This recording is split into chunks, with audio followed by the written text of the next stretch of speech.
So hello everyone, welcome back to my YouTube channel Reaction Concept. The last class in the last 4 classes of electrochemistry we have discussed about the conductance of an electrolyte. Okay, আমি কি আলোচনা কৰিছিলো যে electrolyte conductor এটাৰ কেনেকুৱা ধৰণৰ conductance থাকে, specific conductance, molar conductance, equivalent conductance, ঠিক আছে। তাত কি পঢ়িছিলো যে ইলেক্ট্ৰোলাইট কন্ডাক্টৰ এটা ইলেক্ট্ৰোলাইটৰ সলিউশন যেটো থাকে সেই ইলেক্ট্ৰোলাইটৰ সলিউশনটো তাৰ মাজেৰে কি হ'ব পাৰে কাৰেন্ট পাস হৈ যাব পাৰে, মানে কি হেতে কাৰেন্ট ইলেক্ট্ৰিসিটি কি কৰিব পাৰে কেৰি কৰিব পাৰে। সো ইলেক্ট্ৰোলাইটিক সলিউশন এটাৰ মাজেৰে যেতিয়া কাৰেন্ট হুমাই যাব বা কাৰেন্ট ওলাই আহিব, সেই কাৰেন্ট হুমাই যোৱা বা ওলাই অহা প্ৰসেসটো তুমি যধেমতে কৰিলে নহব। তাৰ কাৰণে তুমি এটা স্পেসিফিক ডিজাইন এটা তুমি কি কৰিব ইন্ট্ৰোডিউস কৰিব লাগিব সেই ইলেক্ট্ৰোলাইটৰ ওপৰত, ঠিক আছে। যেটো স্পেসিফিক ডিজাইনৰ ফলত সেই ইলেক্ট্ৰোলাইট সলিউশন এটাৰ মাজেৰে তুমি কি কৰিব পাৰা কাৰেন্ট পাস কৰিব পাৰা বা কাৰেন্ট তাৰ পৰা ওলাই আহিলে কাৰেন্টটো ওলাই অহা কাৰেন্টটো তুমি ফ্লো কৰাব পাৰা, ঠিক আছে। সেই ডিজাইনটোকে যেটো ডিভাইস আমি ডিজাইন কৰো সেই এৰেঞ্জমেন্টটোকে কি বুলি কয় ইলেক্ট্ৰোকেমিক্যাল সেল, ঠিক আছে। এটা ইলেক্ট্ৰোকেমিক্যাল সেলত আমি যেতিয়া কোনো এটা ইলেক্ট্ৰোলাইটৰ পৰা কাৰেন্ট উৎপন্ন হ'ব বা ইলেক্ট্ৰোলাইট সলিউশন এটা তুমি কি কৰিবা current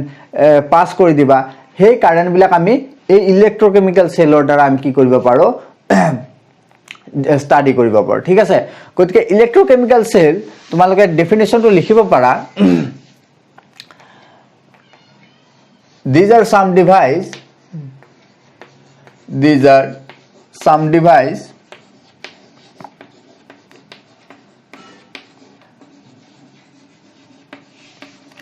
where two electrodes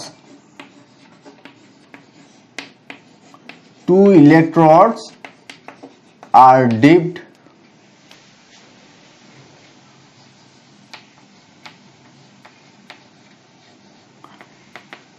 into either one solutions means here electrolytic solution, or two different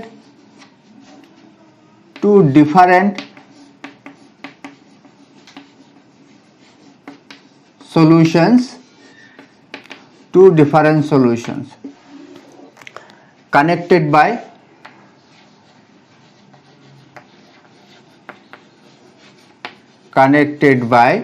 a salt bridge. আমি সল্ট ব্ৰিজৰ কথা পিছত পঢ়িম, মই বুজাই দিম সল্ট ব্ৰিজ মানে কি, ওকে। সো ইলেক্ট্ৰোকেমিক্যাল সেল হেবোৰ ডিভাইস আছে যিবোৰ ডিভাইসত আমি কি কৰো দুটা ইলেক্ট্ৰোড আমি কি কৰো দুটা সলিউশনৰ এটা সলিউশন বা দুটা সলিউশনৰ সেপাৰেটলি দুটা সলিউশনটো আমি কি কৰিব পাৰো ডিপ কৰিব পাৰো। গতিকে তেনেকুৱা ধৰণৰ ডিপ কৰি পেলাই সেই সলিউশনৰ পৰা বা সলিউশনৰ ভিতৰলৈকে অহা যোৱা কাৰেন্টটো আমি কি কৰিব পাৰো ডাইৰেকশন দিব পাৰো, ঠিক আছে। এতিয়া ইলেক্ট্ৰোকেমিক্যাল সেল তোমাৰ দুই প্ৰকাৰৰ থাকিব। কি প্ৰকাৰ থাকিব? Two types of electrochemical cells are there. The first one is called electrolytic cell,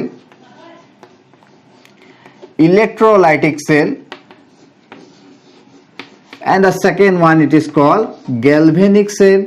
ইয়াৰ ভালে কেইটাও নাম আছে, galvanic cell, voltaic cell বুলিও কয় ইয়াক। এই গোটেই কেইটা নাম তোমালোকে মনত ৰাখিবা। voltaic cell বুলিও কয় আৰু ডেনিয়েল সেল বুলি কয়। এটা ডেনিয়েল সেল এটা স্পেসিফিক টাইপ অফ সেল, ঠিক আছে। গোটেই কেইটা তিনিটা নাম আছে, এই তিনিটা নামেই তোমালোকে মনত ৰাখিবা, ঠিক আছে। এতিয়া ইলেক্ট্ৰোকেমিক্যাল সেল মানে কি, গ্যালভানিক সেল মানে কি? ইলেক্ট্ৰোকেমিক্যাল সেল জেনাৰেলি হেবোৰ সেল য'ত নেকি তোমাৰ কি হ'ব ইলেক্ট্ৰোলাইসিস হ'ব। তোমালোকে ইলেক্ট্ৰোলাইসিসৰ কথা আগতে পঢ়িছে চাগে অলপ চলপ। বিদ্যুৎ বিশ্লেষণ বুলি কয়, বিদ্যুৎ বিশ্লেষণ ক্লাস 10ত পঢ়িছে চাগে, হয়নে? বিদ্যুৎ বিশ্লেষণ। এই ইলেক্ট্ৰোলাইটিক সেল বিলাকৰ কি হ'ব তোমাৰ ইয়াত কোনো ধৰণৰ কাৰেন্ট তোমালোকৰ প্ৰডাকশন নহয়, বুজি পাইছা। যিবোৰ সেলত আমি কি কৰিম কেমিক্যাল এনাৰ্জিৰ পৰা ইলেক্ট্ৰিক্যাল এনাৰ্জি ইউজ কৰি পেলাই আমি কি কৰিম কেমিক্যাল এনাৰ্জি ফৰ্মেশন কৰিম। কি কৰিম? কেমিক্যাল এনাৰ্জি মানে কেমিক্যাল ডিকম্পোজিশন, কেমিক্যাল চেঞ্জ আমি ডেভেলপমেন্ট কৰিম। তেনেকুৱা ধৰণৰ চেঞ্জ সেলক আমি কি বুলি কওঁ ইলেক্ট্ৰোলাইটিক সেল, আনহাতে যিবোৰ সেলত আমি কি কৰিম কেমিক্যাল এনাৰ্জি ইউজ কৰি পেলাই কেমিক্যাল এনাৰ্জি ইউজ কৰি পেলাই আমি কি কৰিব পাৰো ইলেক্ট্ৰিক্যাল এনাৰ্জি মানে কি কাৰেন্ট ইলেক্ট্ৰিসিটি আমি প্ৰোডাকশন কৰিব পাৰো ইলেক্ট্ৰিক্যাল এনাৰ্জি আমি প্ৰোডাকশন কৰিব পাৰো তেনেকুৱা ধৰণৰ সেলক আমি কি বুলি কম ভল্টেইক সেল গ্যালভেনিক সেল বা ডেনিয়েল সেল বুলি কম ঠিক আছে এই দুইটা সেলৰ ডিফাৰেন্স কিনি মই এটা ডিফাৰেন্ট ক্লাছত এটা বেলেগ এটা ভিডিও তোমালোকক কমপ্লিট ডেসক্ৰিপচন দি বুজাই দিম ঠিক আছে এতিয়ালৈকে তোমালোকে এখিনিয়ে জানি থোৱা যে ইলেক্ট্ৰোলাইটিক সেল সমূহত কি হয় জেনাৰেলি ইলেক্ট্ৰোলাইসিস হয় সেই ইলেক্ট্ৰোলাইসিস বিলাক কি হয় আমি বাহিৰৰ পৰা ইলেক্ট্ৰিক কাৰেন্ট সাপ্লাই দিও সাপ্লাই দিলে গোটেই সলিউশনটো ইলেক্ট্ৰোলাইসিস হয় বিদ্যুৎ বিশ্লেষণ হয় আৰু বিদ্যুৎ বিশ্লেষণ হলে আমাৰ কি হ'ব থিওৰিটো যে ইলেক্ট্ৰিক্যাল এনাৰ্জি বিলাক কেমিক্যাল চেঞ্জলৈকে কেমিক্যাল এনাৰ্জি লৈকে কনভাৰ্ট হৈছে আনহাতে ইয়াতে কি হ'ব গ্যালভেনিক সেলত তোমাৰ কেমিক্যাল এনাৰ্জিৰ পৰা আমি কি কৰো ইলেক্ট্ৰিক্যাল এনাৰ্জিৰ প্ৰডাকশন কৰো এইখিনি কথা তোমালোকে জানি থোৱা আৰু এটা কথা মনত ৰাখিবা যিবোৰ ইলেক্ট্ৰোলাইটিক সলিউশনত যিবোৰ ৰেডক্স জেনাৰেলি ইলেক্ট্ৰোকেমিক্যাল সেলত তোমাৰ কি ৰিঅ্যাকশন হয় ইয়াতে তোমাৰ ৰেডক্স ৰিঅ্যাকশন হ'ব হয় অক্সিডেশন আৰু ৰেডক্স ৰিঅ্যাকশন জেনাৰেলি হয় আৰু ইয়াতে যিবোৰ এই ইলেক্ট্ৰোলাইটিক সেলত যিবোৰ ৰেডক্স ৰিঅ্যাকশন হ'ব সেই ৰেডক্স ৰিঅ্যাকশন বোৰ তোমাৰ ডেল জিৰ ভ্যালুটো সদায় তোমাৰ কি হ'ব সদায় পজিটিভ হ'ব মানে কি এবোৰ non spontaneous reaction whereas in case of galvanic বা voltaic cell or Daniell cell the del G value will always be negative value because of what because কাৰণ ইয়াত যিবোৰ ৰেডক্স ৰিঅ্যাকশন হ'ব সেই ৰেডক্স ৰিঅ্যাকশন বোৰ হে ৰেডক্স ৰিঅ্যাকশন বোৰ সদায় স্পন্টেনিয়াস ৰিঅ্যাকশন হ'ব ঠিক আছে এইখিনি বস্তু তোমালোকে স্ক্ৰিনশট মাৰি লোৱা ইয়াৰ পিছত মই ইলেক্ট্ৰোলাইটিক সেলৰ তোমালোকৰ ডেফিনিশন লিখি দিয়া নাই তোমালোকৰ ডেফিনিশনটো লিখিবা ইয়াৰ পিছত আমি কি আলোচনা কৰিম এই দুটা মেইন টপিক আলোচনা কৰিব লাগে ইয়াৰ পিছত মই কি আলোচনা কৰিম তোমালোকৰ প্ৰথমতে মই এই গ্যালভেনিক সেলৰ কথা আলোচনা কৰিম তাৰ পিছত আমি ইলেক্ট্ৰোলাইটিক সেলৰ কথা আলোচনা কৰিম ইলেক্ট্ৰোলাইসিসৰ কথা আলোচনা কৰিম ফেৰাডে লৰ কথা আলোচনা কৰিম ঠিক আছে এইবিলাক পিছত হ'ব আগতে আমি কি আলোচনা কৰিম ইয়াতে গ্যালভেনিক বা ভল্টেইক সেলৰ কথা আলোচনা কৰিম সো এইখিনি এটা স্ক্ৰিনশট মাৰি লোৱা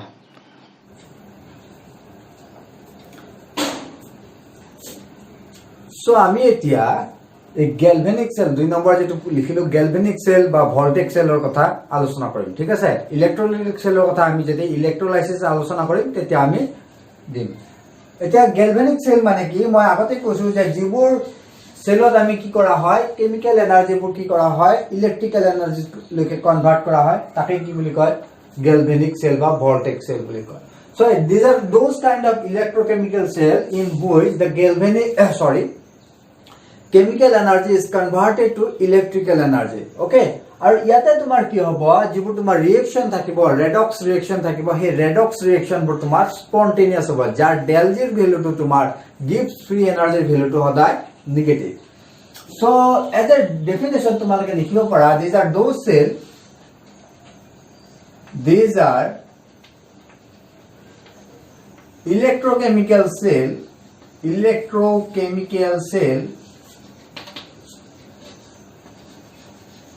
where chemical energy is converted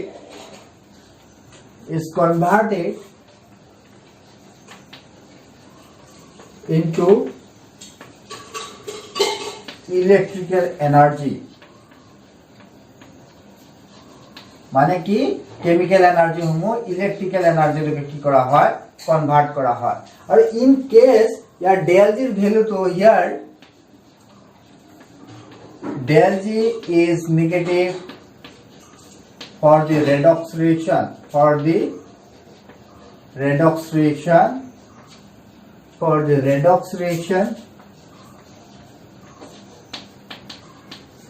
of the cell যেটো আমরা সেল ইউজ কৰিম হেতু যেটো ৰেডক্স ৰিঅ্যাকশন হ'ব হে redox reaction to gives free energy তো হদাই কি হ'ব নেগেটিভ হ'ব ঠিক আছে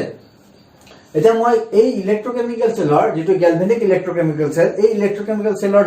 যেটো ডায়াগ্ৰাম হয় ডায়াগ্ৰামটো মই অকা নাই কিহৰ কাৰণে আগতে কাৰণ আঁকি দিলে তোমালোকে বুজি নাপাবা গতিকে মই এফালৰ পৰা আঁকি গৈ থাকিম তোমালোকে ফলো কৰি গৈ থাকিবা তেতিয়া ভালদৰে ইলেক্ট্ৰকেমিকেল সেলটো বুজি পাবা ঠিক আছে সাপোজ তুমি এটা ইলেক্ট্ৰকেমিকেল সেল লোৱা য'ত নেকি তুমি কি কৰিছা এটা বিকাৰত কি কৰিছা জিংক সালফেটৰ কি কৰিছা সলিউশন লৈছা কিহৰ সলিউশন জিংক সালফেটৰ সলিউশন হয় ইয়াতে তুমি কি কৰিছা এটা ইলেক্ট্ৰোড এটা ডিপ কৰিছা এটা কিহৰ ইলেক্ট্ৰোড জিংকৰ ইলেক্ট্ৰোড জিংক মেটেলৰ ইলেক্ট্ৰোড সো এটা জিংক ইলেক্ট্ৰোড আনহাতে তুমি বেলেগ এটা কি লোৱা বিকাৰ লোৱা সেই বিকাৰটো তুমি আজ এটা ইলেক্ট্ৰোলাইটিক সলিউশন লোৱা সেই ইলেক্ট্ৰোলাইটিক সলিউশনটো কি হ'ব তোমাৰ কপাৰ সালফেট ইয়াতে তুমি এটা কপাৰৰ কি কৰা ৰড এটা ডিপ কৰা কিহৰ ৰড কপাৰৰ ৰড এতিয়ালৈকে ইহতৰ মাজত একো হোৱা নাই কপাৰ ইলেক্ট্ৰোড ইহতৰ মাজত একো হোৱা নাই এতিয়ালৈকে ঠিক আছে এতিয়া আমি কি কৰিম এই দুইটা সেলকে কি কৰিম জয়েন কৰি দিম দুটা প্ৰকাৰে দুই ধৰণে জয়েন কৰিব দুবাৰ জয়েন কৰিব লাগিব এবাৰ তুমি কি কৰিবা ইলেক্ট্ৰোড কেটা জয়েন কৰিবা এবাৰ তুমি এই ইলেক্ট্ৰোলাইটিক সলিউশন কেটা জয়েন কৰিবা তুমি ইলেক্ট্ৰোড কেটা কেনে ধৰণে জয়েন কৰিবা ইলেক্ট্ৰোড কেটা বাহিৰৰ ফালে যেটো তোমাৰ ইলেক্ট্ৰোড আছে এই ইলেক্ট্ৰোড কেটা দুই ফালৰ পৰা আহি পেলাই এটা গ্যালভানোমিটাৰত জয়েন কৰি দিবা এই ফালৰ পৰা আহিও তুমি কি কৰিবা এটা গ্যালভানোমিটাৰত জয়েন কৰি দিবা হৈ গল দুইটা ইলেক্ট্ৰোডে জয়েন হৈ গল এতিয়ালৈকে আমি নাজানো ইয়াত কি হৈ আছে কি হ'ব একো নাজানো ঠিক আছে এতিয়া তুমি কি কৰা এই সলিউশন কেটা এটা পাইপৰ ইউ টাইপৰ এনেকা পাইপ এটা লোৱা পাইপটোৰ দ্বাৰা ওপৰত এনে ধৰণে বহাই দিয়ে ধুনীয়াকে দলঙৰ নিচিনাকে ব্ৰিজৰ নিচিনাকে বহাই দিয়ে ইউ টাইপৰ এটা টিউব এটা লৈ পেলাই হয় ইয়াতে কি থাকিব কিছুমান ইনাৰ্ট ইলেক্ট্ৰোলাইট থাকিব যিবোৰে কি নকৰে ৰিএকচনত পাৰ্টিসিপেট নকৰে গতিকে এনে ধৰণে যদি আমি কি কৰো এটো কি বুলি কব তোমাৰ সল্ট ব্ৰিজ মই সল্ট ব্ৰিজৰ কথা আলোচনা কৰিম ডিটেইলছত বুজাই দিম সল্ট ব্ৰিজ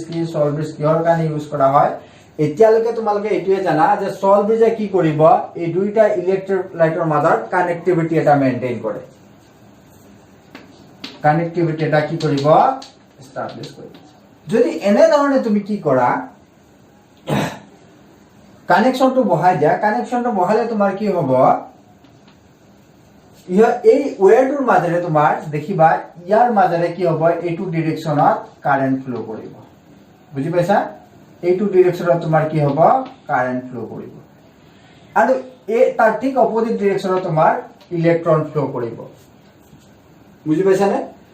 এইটো ডাইৰেকশনত কি হ'ব ইফালৰ পৰা ইফাললৈকে লেফটৰ পৰা ৰাইটলৈকে ইলেক্ট্ৰন ফ্লো হ'ব তাৰ ঠিক অপোজিট ৰিভাৰ্স ডাইৰেকশনত কি হ'ব তোমাৰ কাৰেন্ট ফ্লো হ'ব কিহৰ কাৰণে হয় সেই বস্তুবোৰ পিছত পঢ়িম কাৰণ ইয়াতে তোমাৰ এই দুটাৰ মাজত এই ইলেক্ট্ৰোড কেটাৰ মাজত কি হ'ব এটা পটেনশিয়াল ডিফাৰেন্স এটা ক্ৰিয়েট হয় এই ইলেক্ট্ৰোড কেটাৰ মাজত সো হে পটেনশিয়াল ডিফাৰেন্সৰ কাৰণে যেতিয়া তোমাৰ দুটা মূৰত কি লাগে পটেনশিয়াল ডিফাৰেন্স হয় এইটো মূৰত এটা পটেনশিয়াল V1 আৰু এইটো যদি V2 হয় আৰু ইহত দুটা যদি কি কৰা হয় কানেক্ট কৰি দিয়া হয় কানেক্ট কৰি দিলে কি হ'ব ইহতৰ মাজেৰে কি হ'ব কাৰেন্ট ফ্লো হ'ব কোৰ পৰা যদি V2 গ্ৰেটাৰ দেন V1 হয় হয়নে হায়াৰ পটেনশিয়ালৰ পৰা লোৱাৰ পটেনশিয়াললৈকে কি হ'ব তোমাৰ কাৰেন্ট ফ্লো হয় ইলা ফিজিক্সৰ ৰূল কাৰেন্ট ইলেক্ট্ৰিসিটি যেতিয়া পঢ়িবা তেতিয়া বুজি পাবা সো ইয়াতে কি হ'ব ইয়াৰ তোমাৰ পটেনশিয়ালটো বেছি হ'ব ইয়াতে পটেনশিয়ালটো কম হয় বুজি পাইছা এটা কিহৰ কাৰণে কম হয় জিংক ইলেক্ট্ৰোডৰ কিহৰ কাৰণে কপাৰৰ কম হয় এইবিলাক বস্তু মই পিছত আলোচনা কৰিম ঠিক আছে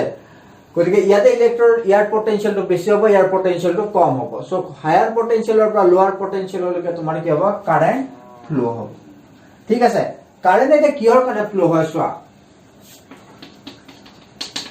ইয়াতে যিবোৰ কি আছে তোমাৰ এই ইলেক্ট্ৰোডত তোমাৰ যিবোৰ কি এটো কিহৰ ইলেক্ট্ৰোড জিংকৰ ইলেক্ট্ৰোড হয়নে এই জিংকৰ ইলেক্ট্ৰোডত কি হ'ব তোমাৰ যিবোৰ জিংক আছে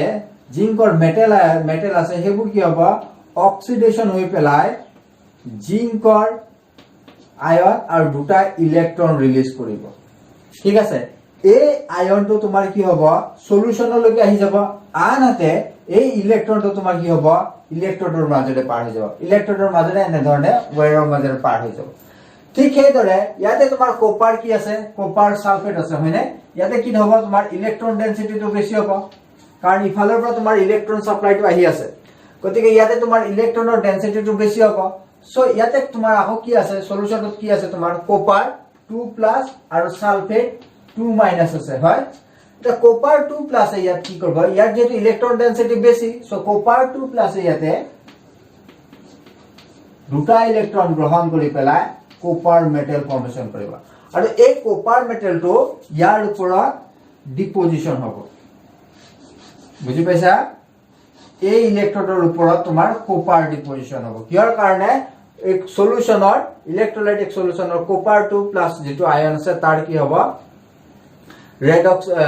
ৰিডাকশন হ'ব কপাৰ মেটেল ফৰ্মেশন হ'ব বুজি পালা এইখিনি কি হয় তোমাৰ গ্যালভানিক সেল এটাৰ ফেনোমেনন এইখিনি চলি থাকে কাৰণ এইফালে কি হৈছে তোমাৰ সোৱা অক্সিডেশন হৈছে হয়নে এইফালে তোমাৰ কি হৈছে অক্সিডেশন হৈছে গতিকে লেফট সাইডৰ যেটো সেল আছে এই সেলটোক আমি কি বুলি কম অক্সিডেশন হাফ সেল বুলি কম অক্সিডেশন হাফ সেল বুলি কম আনহাতে এইফালৰ যেটো সেল আছে ইয়াতে কি হৈছে তোমাৰ ৰিডাকশন হৈ আছে এইফালৰটোক আমি কি বুলি কম ৰিডাকশন হাফ সেল বুলি কম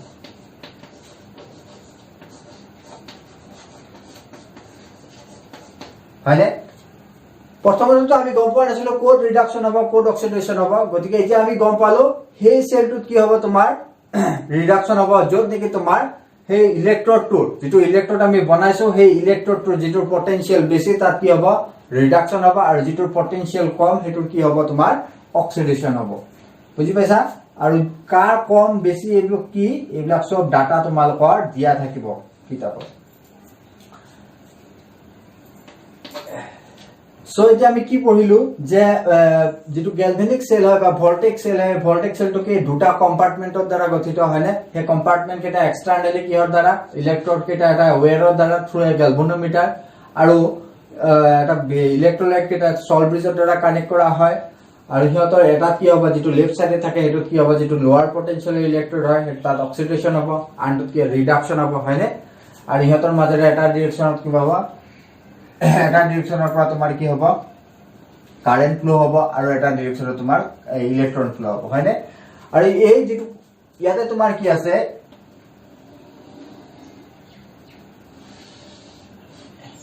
এই ইলেক্ট্ৰডটোৰ সাইনটো কি হ'ব তোমাৰ পজিটিভ গতিকে ইয়াত যেটো ৰিডাকশন হৈছে ৰিডাকশন হোৱা যেটো ইলেক্ট্ৰড সেই ইলেক্ট্ৰডটোক আমাৰ কি বুলি ক'ব ক্যাথড বুলি ক'ব পজিটিভ ইলেক্ট্ৰড ঠিক আছে আৰু আনফালে তোমাৰ যত অক্সিডেশন হৈছে সেই অক্সিডেশন হোৱা যেটো এটো কি বুলি ক'ব তোমাৰ এনড বুলি negative electrode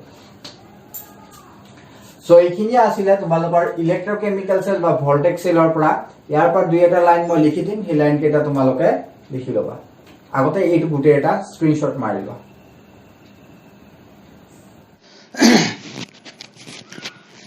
So electrochemical cellor galvanic cellor কথা যেটো কলো galvanic cellor প্ৰায় তিনিটা পইণ্টস তোমালোকে লিখি লোৱা ফাৰ্স্ট পইণ্টত মই কি কৈছো যে galvanic cells are consist of two compartment হয় দুটা কম্পাৰ্টমেন্ট থাকে এটা কম্পাৰ্টমেন্টক আমি কি বুলি কওঁ তাত এটা প্ৰতিটো কম্পাৰ্টমেন্টতে কি থাকিব তোমাৰ এটা সুইটেবল ইলেক্ট্ৰোলাইট আৰু এটা ইলেক্ট্ৰড থাকিব এটা কি বুলি কওঁ আমি অক্সিডেশন হাফ সেল এটা ৰিডাকশন হাফ সেল বুলি কওঁ ঠিক আছে আনহাতে কি হয় এই সেল কেটা কি কৰা হয় সল্ট ব্ৰিজ আৰু এটা ওয়্যাৰৰ দ্বাৰা গ্যালভানোমিটাৰ দ্বাৰা তোমাক কি কৰা হয় দুইটা হাফ সেল কি কৰা হয় কানেক্টেড কৰা হয় আৰু কাৰেন্ট কোৰ পৰা কোৰলৈকে যায় ক্যাথডৰ পৰা সদায় এনডলৈকে কি হ'ব তোমাৰ কাৰেন্ট ফ্লো হ'ব আনহাতে ইলেক্ট্ৰনৰ ফ্লোটো তোমাৰ কোন ফালে হ'ব electrons flows from the last point মই লিখি দিছো electron flows in the reverse direction মানে কি যেটো ডাইৰেকশনত তোমাৰ কাৰেন্ট গৈছে তাৰ ঠিক অপোজিট ডাইৰেকশনত তোমাৰ ইলেক্ট্ৰনবোৰ ফ্লো হ'ব হয় এই তিনিটা পইণ্ট তোমালোকে স্ক্ৰিনশট মাৰি থৈ দিয়া সো স্টুডেন্ট আমি এতিয়ালৈ কি কৰিলো গ্যালভানিক সেল এটা কেনে ধৰণে আকে গ্যালভানিক সেলৰ কোড অক্সিডেশন হয় কোড ৰিডাকশন হয় লেফট সাইডে কি হয় অক্সিডেশন আনহাতে ৰাইট সাইডৰ যেটো হাফ সেল আছে তাত কি হয় ৰিডাকশন হয় কাৰণ ইয়াৰ পটেনশিয়ালটো বেছি হয় আৰু কাৰেন্ট কি হয় ক্যাথডৰ পৰা এনডলৈকে যায় ক্যাথডটো কি তোমাৰ পজিটিভ যেটো কি থাকিব ইলেক্ট্ৰড থাকিব এটো ক্যাথড আৰু যেটো নেগেটিভ ইলেক্ট্ৰড হেতু এনড মই অলপ পিছত কৈ দিম কিহৰ কাৰণে নেগেটিভ এনড নেগেটিভ ইলেক্ট্ৰড বুলি কৈছে কিহৰ কাৰণে পজিটিভ ইলেক্ট্ৰড বুলি কৈছে হয় পিছৰ ক্লাছত মই এই কথাটো বুজাই দিম এতিয়া চোৱা তুমি যেটা গ্যালভেনিক সেল এটা ৰিপ্ৰেজেন্ট কৰিবা ৰিপ্ৰেজেন্টেশন অফ লিখি লোৱা টপিকটো মই ইয়াত কি রিপ্রেজেন্টেশন অফ ভল্টেইক সেল বা গ্যালভেনিক সেল ঠিক আছে এটা তুমি যেতিয়া গ্যালভেনিক সেল এটা বা ভল্টেইক সেল এটা তুমি রিপ্রেজেন্ট কৰিবা ৰিপ্ৰেজেন্ট কৰিলে তো গুটে ছবিটো আঁকিব নোৱাৰা হয় ইয়া কিবাটা শৰ্টাৰ ফৰমেটত এক্সপ্লেইন কৰিব লাগিব বা এক্সপ্ৰেছ কৰিব লাগিব গতে কেনে ধৰণে তুমি শৰ্টাৰ ফৰমেটত এক্সপ্লেইন কৰিবা ইয়াতে সোৱা তোমাৰ ৰাইট সাইডৰ যেটো আছে এটো কি ৰিডাকশন হাফ সেল আনহাতে যেটো লেফট সাইডে আছে এটো কি অক্সিডেশন হাফ সেল আৰু মাজত কি আছে তোমাৰ সল্ট ব্ৰিজ এটা আছে হয়নে সল্ট ব্ৰিজৰ দ্বাৰা আমি কি কৰিছো দুইটা ইলেক্ট্ৰোলাইটিক সলিউশন কেটা আমি কানেক্ট কৰি দিছো ঠিক আছে এতিয়া আমি সল্ট ব্ৰিজৰ কথা পঢ়িম সল্ট ব্ৰিজত কি হয় সল্ট ব্ৰিজ কেনে ধৰণে ফৰ্মেশন কৰা হয় কেনে ধৰণে স্ট্ৰাকচাৰড কৰা হয় গতিকে এইফালে তোমাৰ ৰাইট সাইডে কি আছে ৰিডাকশন সেলটো আছে আনে লেফট সাইডে অক্সিডেশন সেলটো আছে ঠিক আছে গতিকে আমি যেতে ৰিপ্ৰেজেন্ট কৰিম ঠিক তেনে ধৰণে ৰিপ্ৰেজেন্ট কৰিম ৰাইট সাইডৰ এই রিডাকশন হাফ খিনি লিখিম লেফট সাইডে অক্সিডেশন হাফ খিনি লিখিম ঠিক আছে আৰু তোমাৰ এই যেটো সল্ট ব্ৰিজ আছে সল্ট ব্ৰিজটো তুমি এটা কি কৰিবা দুটা প্যাৰালেল লাইনৰ দ্বাৰা কি কৰিবা ৰিপ্ৰেজেন্ট কৰিব লাগিব যেতিয়া তুমি শৰ্টাৰ ফৰমেটত এক্সপ্লেইন কৰিবা এক্সপ্ৰেছ কৰিবা ঠিক আছে এটো কি কৰিব তোমাৰ এই সল্ট ব্ৰিজটো এক্সপ্লেইন কৰিব আনহাতে ৰিডাকশন হাফ সেলটো যেটো আছে হেতু তুমি কেনে ধৰণে লিখিবা ৰিডাকশন মানে কি হৈছে মেটেল আয়নটো দুটা ইলেক্ট্ৰন গ্ৰহণ কৰি পেলাই কি হৈছে কিহলৈকে ফৰ্মেশন হৈছে মেটেল আয়নটোৰ কনসেন্ট্ৰেচনটো সলিউশনত এই মেটেল আয়নটোৰ কনসেন্ট্ৰেচন কিমান হে কনসেন্ট্ৰেচনটো লিখিব লাগিব আৰু তুমি অবলিক দি পেলাই স্ল্যাশ দি পেলাই কি লিখিবা কিহৰ লগে আছে মেটেল আয়নৰ পৰা মেটেললৈকে হয় সলিড মেটেললৈকে হৈছে গতিকে এনে ধৰণে লিখিবা ঠিক আছে এটো কি তোমাৰ ৰিডাকশন হাফ সেলৰ ৰিঅ্যাকশন আনহাতে অক্সিডেশন হাফ সেলৰ ৰিঅ্যাকশনত কি লিখিবা তুমি মেটেল সলিড মেটেল ইলেক্ট্ৰোডৰ পৰা তোমাৰ কি হৈছে মেটেল আয়নলৈকে ট্ৰান্সফাৰ হৈছে আৰু এই ক্ষেত্ৰত মেটেল আয়নৰ concentration in the solution state so this is the shorter format representation of a galvanic cell or a কে ভল্টেইক সেল বুজি পালা গতিকে এইখিনি বস্তু তোমালকে লিখি থবা এতিয়া আমি পঢ়িম কি এই সল্ট ব্ৰিজটো কি ঠিক আছে সল্ট ব্ৰিজৰ কাম কি কেনে ধৰণে সল্ট ব্ৰিজ এটা বনোৱা হয় সো সল্ট ব্ৰিজটো আছে এটা ইউ টাইপৰ ইউ শেপেড কি এটা নলিকা এটা it is just a U shaped tube ঠিক আছে এটা আমি কিহৰ কাৰণে ইউজ কৰো দুটা ইলেক্ট্ৰোলাইটৰ মাজত যেটো কানেকশন থাকে সেই কানেক্টিভিটিটো মেইনটেইন কৰিবৰ কাৰণে ইউজ কৰো আৰু এই ইউ শেপেড যেটো টিউব থাকে ইয়াতে তোমাৰ এটা কি থাকিব ইনাৰ্ট ইলেক্ট্ৰোলাইট থাকিব it has an inert electrolyte কেনেকুৱা ধৰণৰ inert electrolyte suppose KCl potassium chloride potassium sulphate potassium nitrate এনেকুৱা ধৰণৰ তোমাৰ কি থাকিব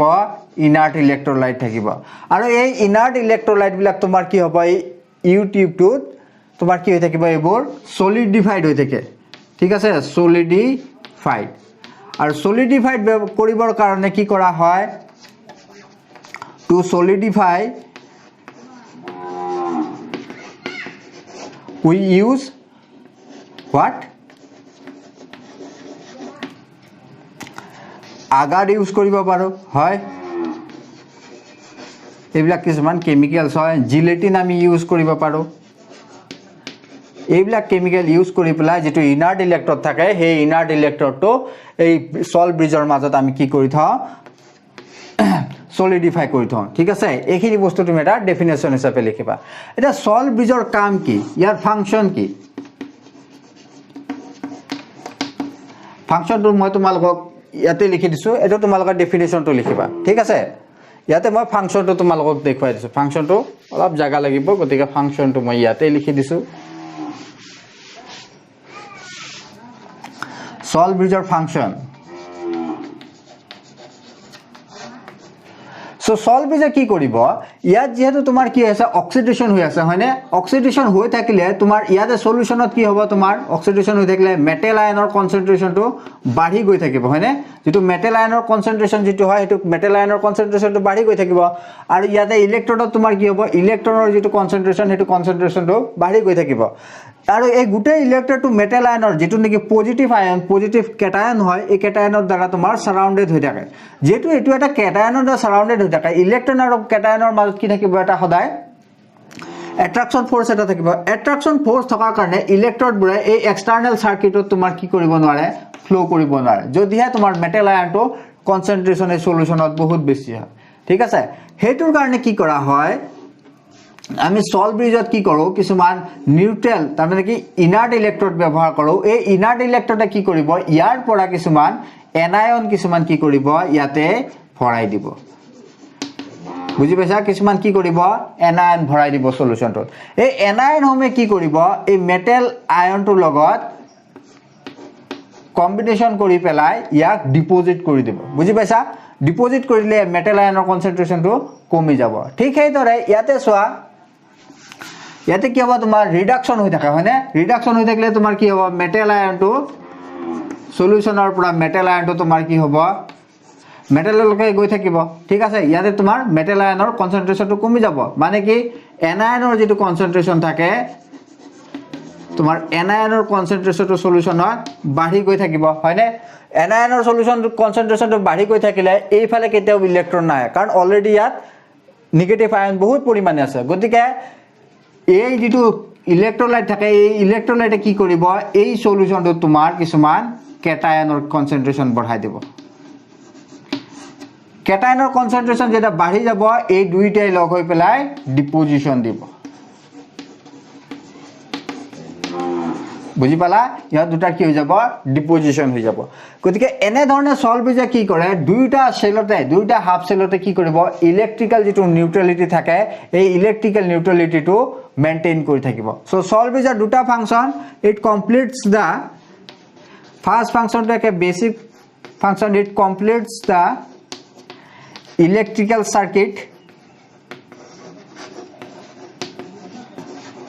electrical circuit and it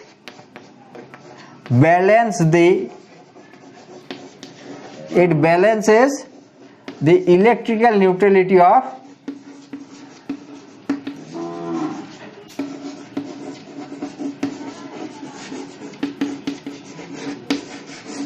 both the half cell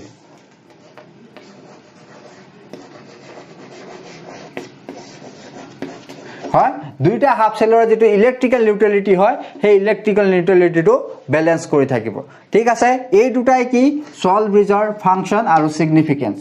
বুজি পালা গতিকে এই ক্লাসটো আমি এখিনিতে সামৰিছো নেক্সট ক্লাসত আমি ইলেক্ট্ৰড পটেনশিয়ালৰ কথা আলোচনা কৰিম হয় পটেনশিয়াল যে কলো মই ইয়াৰ পটেনশিয়াল বেছি হয় ৰিডাকশন পটেনশিয়াল ইয়াৰ বেছি হয় ইয়াৰ ৰিডাকশন পটেনশিয়াল কম হয় গতিকে ৰিডাকশন পটেনশিয়াল মানে কি অক্সিডেশন পটেনশিয়াল মানে কি পটেনশিয়াল কিহৰ কাৰণে জেনাৰেট হয় সেইবিলাক কথা আমি নেক্সট ক্লাসত আৰম্ভ কৰিম এই ক্লাসটো এখিনিতে সামৰিছো I hope তোমালোকে গুটেখিনি বস্তু বুজি পাব সক্ষম হৈছা যদি বুজি পোৱা না তেনেহলে কমেন্ট বক্সত কমেন্ট কৰিবা আৰু যদি ভিডিওটো ভাল পালা তেনেহলে লাইক কৰি দিবা ভিডিওটো কোনোবা বন্ধুবৰ্গ আছে যদি শেয়াৰ কৰি দিবা আৰু চেনেলটো যদি নতুন হয় তেনেহলে চেনেলটো সাবস্ক্ৰাইব কৰিব নাপাৰিবা লগতে বেল আইকনৰ যেটো ঘণ্টি থাকে হেতু বজাই দিবা ঠিক আছে আজিলৈকে এৰিছো see you in the next class thank you